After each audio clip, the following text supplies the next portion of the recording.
When we can harness the tingly feeling at work, humans unlock an unfair advantage.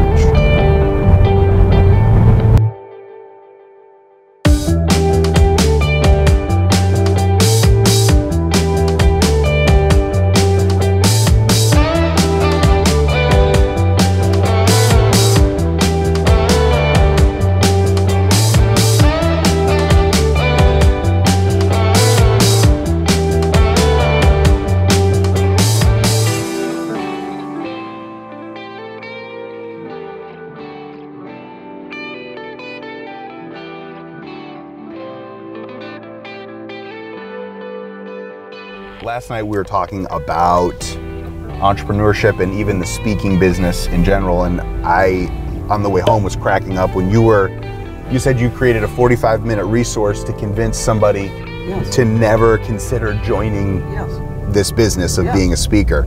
So this is totally impromptu. You have no idea this is coming, but we've just been talking about resilience and what are some ideas or ways of mindset that help somebody stay locked in or overcome. So it could be speaker related, it could be just how do you overcome obstacles that are in front of you. What's one or two things that come to mind? I think really in order to be an entrepreneur, you have to have an entrepreneurial mindset.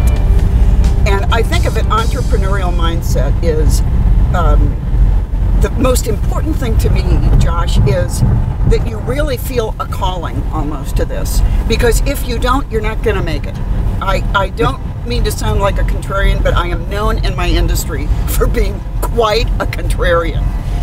You have to feel a calling because it is not an easy way to make a living regarding. Josh and I are in the speaking industry.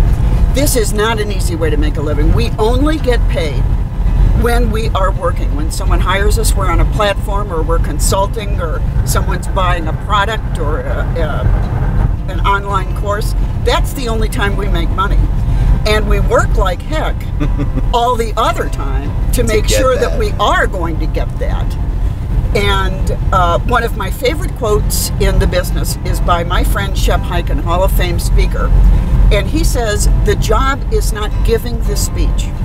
The job is getting the speech. And that has always resonated with me.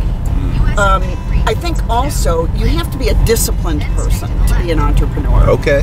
Because I think that most of the time you're going to start working in your home or in an office, small office suites kind of situation, and you have to really make sure that you're applying yourself and you're treating it like a job from the beginning. And I know lots of people who started off working for themselves and didn't treat it like a job. They treated it like a vacation where they occasionally were going to do something. And that does not work so well. I also think that an important thing before you jump into entrepreneurship is making sure that you have some money tucked away. You're not going to make money right away unless you're extremely fortunate or you're carrying a really winning lottery ticket in your pocket. Yeah. You're not going to make money. Like maybe you land a plane on the Hudson River? Yeah. That always helps. How could that happen? But you have to make sure that when you're entering into a business, you don't feel the money pressure immediately, because believe me, you're going to feel it for the rest of your life. It's incredible. Yeah. And I think that that's hard for people to understand who have always had a paycheck coming in. And I came from that world. Yeah. I came from corporate, where I had all kinds of benefits, retirement. I had a paycheck automatically deposited. And it's kind of a wake-up call, even though you think you're ready. So I think that you do have to have a steely resolve, and I do think that you have to kind of have a mind shift, a mindset into this is a brave new world. Yeah. And it's interesting because one of the things we were talking about before you got in the car is I'm obsessed with this idea of the job before the job. So even when I was in the restaurant, I had to utilize that job to prepare me for this job. Even though it would have been so easy to be like, this sucks, I'm not doing the thing I desire to be doing. Yes. And I think about even somebody who's early in their career, who has an aspiration. Yes. And it's easy, let's say as a staff accountant, as I like to always pick on, to look at the role of the senior manager or the role of the partner and be like, oh, they've got it easy. Yeah. But it's when you can take, and I think even a lot of times your principles of, do you really want that aspiration? Yes. Whether it's as an entrepreneur or inside a corporation, like, do you really want to go after that thing? I think that's true, and preparation is a huge part of it. I'll tell you, Yes. before I jumped off into my own business, and I started in 1998, I sat down at my compact computer. Yes. How's that name? The from Red past? Sea. That's exactly I correct. remember. Thank God, I thought you were too young. I sat down at my compact computer and It was thought, purchased at Sun Microsystems. Yes. This is coming back. This is good. All right. it's so funny, isn't it? Oh my God, I'm having a deja vu here all over again. All right. So you're sitting down at the compact. I'm sitting down at my compact computer, and I started a business. As Josh knows, I work with professional speakers who want to book more business, make more money, fully monetize their intellectual property. Say amen to this.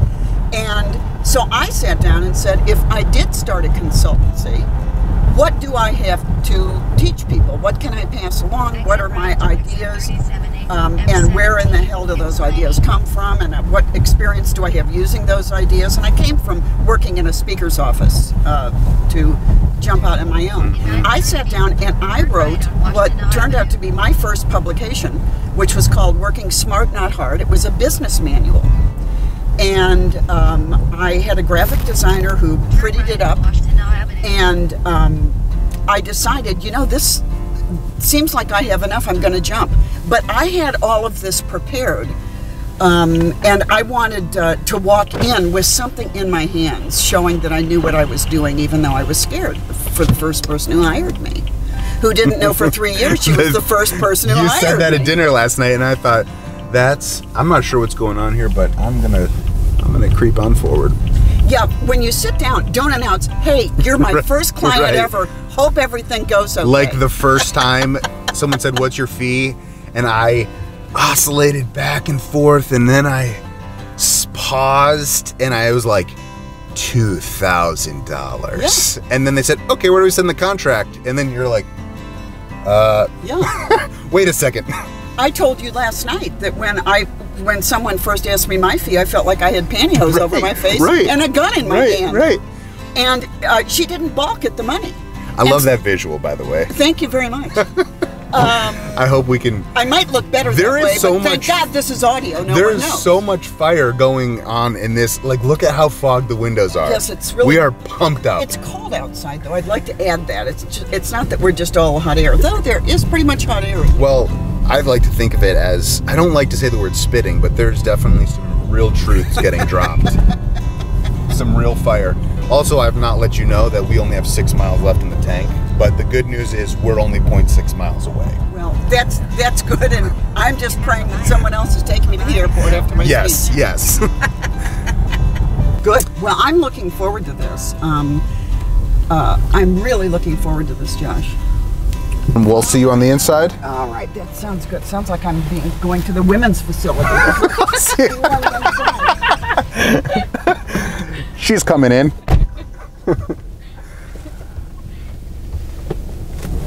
She's so amazing.